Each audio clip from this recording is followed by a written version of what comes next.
Hello students. आज हम discuss कर रहे हैं एक न्यूमेरिकल जो एक्चुअल में आप लोगों के सीबीएसई 12th स्टैंडर्ड के कैलिबर का क्वेश्चन है। क्लियर। हमने फर्स्ट ऑर्डर के भी क्वेश्चन देखे थे।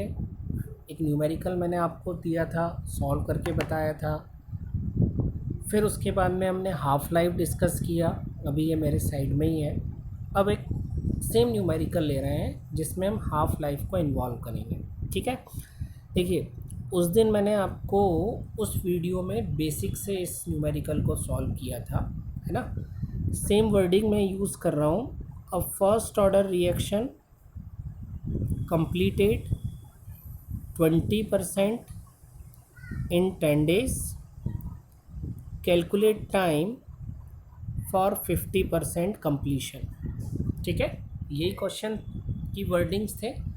आज भी हम इस क्वेश्चन को सॉल्व करते हैं, लेकिन थोड़ा सा differently using half life concept involvement. अब देखो, starting with the first logic, first identify question first order का है। जैसे ही फर्स्ट ऑर्डर का क्वेश्चन है, आंख बंद करके आप कहो कि फार्मूला क्या लगने वाला है, 2.303 by T log A upon A minus x. ठीक है, आगे अब बढ़ जाते हैं। फिर इसके बाद में टी कितना दे दिया है, 50%। अभी मैंने आपसे कहा था जब भी 50% की बात होगी, ये क्वेश्चन हाफ लाइफ का है। ठीक है, ये क्वेश्चन किसका है, हाफ लाइफ का। तो हम हाफ लाइफ का फार्मूला लिख देते हैं, T half equal to 0.693 by K. Clear. अब दो फार्मूले आपके लिए रेडी। अल्टीमेटली आपको क्या निकालना है, टाइम, और 50% का टाइम जो क्या है, टी हाफ। ओके, लेकिन टी हाफ कब तक नहीं निकाल पाओगे, जब तक के ना मिले। और के कहाँ से मिलेगा, इस फार्मूले से। क्लियर। तो पहले आपको इस फार्मूले को एग्जीक्यूट करना है, इस फार्मूले के बाद में आपको इस फार्मूले के पास चले जाना है। पहले हम इस फार्मूले को यूज़ करते हैं, K equal to 2.303 by T. T कितना दिया है, 10 डेज, लॉग ए 100 माइनस 20।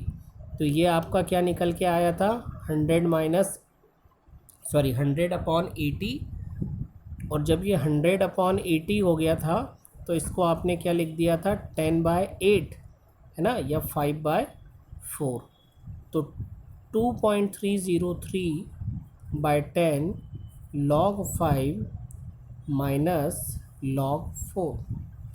फिर मैंने आपको इनकी वैल्यूज़ भी बता दी थी, दैट इज़ 2.303 बाई 10 लॉग 5 की वैल्यू क्या हो गई आपकी, 0.691, माइनस लॉग 4 की वैल्यू क्या हो गई, 0.6020। ठीक है, तो इसको हम सॉल्व करके देखते हैं कितना आ रहा है। तो आपको क्या करना है, 0.691 माइनस 0.6020। ठीक है, ये कितना आ गया आपका, 0.089। तो ये जो वैल्यू है ये हो गई आपकी 0.089। अब इस वैल्यू को आपको किससे मल्टीप्लाई करना है, 2.303 से। तो हम इसको मल्टीप्लाई कर देते हैं, मल्टीप्लाई बाय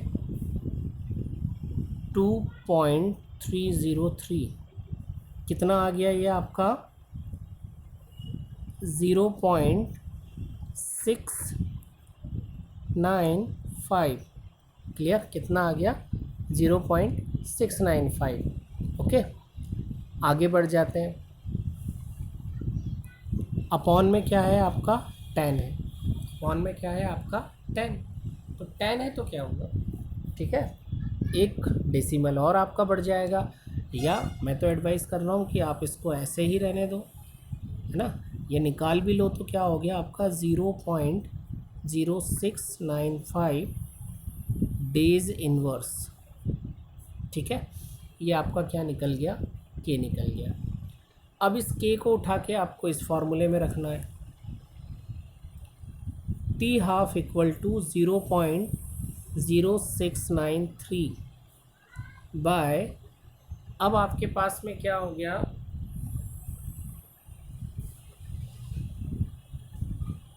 फार्मूला क्या मिल गया आपको, 0.693 था ये, और ये हो गया आपका 0.0954। ओके, आप इसको सॉल्व करो, T12 आपका कितना बन के आता है, ठीक है, आप इसको सॉल्व करो, T12 आपका कितना बन के आता है, तो हम ये भी सॉल्व करके देख लेते हैं। तो ये हो गया आपका 0.693 डिवाइडेड बाय 0.06954, ठीक है, ये आपका अप्रॉक्स कितना हो गया, 9.9658। बहुत लंबा फिगर हो रहा है।